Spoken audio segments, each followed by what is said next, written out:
جو جس قدر اپنے اللہ پر اعتماد رکھے گا اور اپنی ساری امیدیں اللہ ہی سے وابستہ کرے گا، اسی قدر اس کے اطمینان اور راحت میں اضافہ ہوگا۔ تو اہل اللہ مخلوق سے توقع نہیں رکھتے اور اپنے لیے کچھ تجویز نہیں کرتے کہ ایسا ہی ہوگا، بلکہ کہتے ہیں جیسے اللہ چاہے گا ہم بھی ویسا ہی چاہ لیں گے۔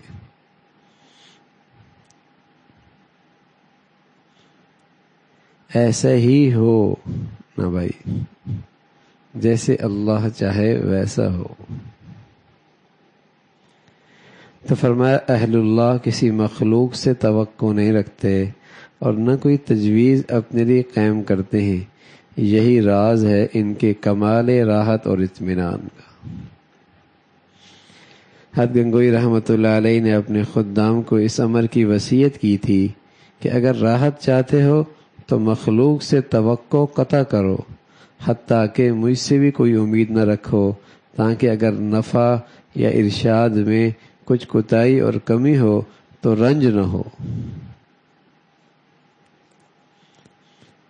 تو اپنی تمام تر توقعات اللہ سے رکھو اور اپنی تمام تر تجاویز اللہ کے سپرد کر دو۔ وعلی اللہ فلیتوکل المؤمنون، ایمان والے اپنے اللہ پر بھروسہ اور اعتماد کرتے ہیں۔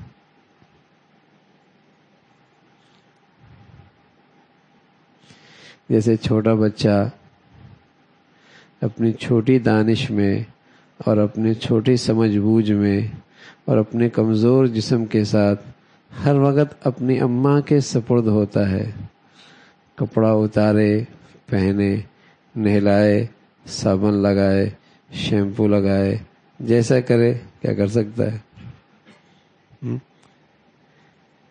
اور سب مطمئن ہوتے ہیں اماں ہے نا اس کے پاس کوئی مسئلہ نہیں ہے، ماں ہے نا اس کے پاس کوئی مسئلہ نہیں ہے، اس لیے کہ ماں تو شفیق مہربان ہے، کوئی مسئلہ نہیں۔ بچے کے پاس ماں ہے، کوئی مسئلہ نہیں۔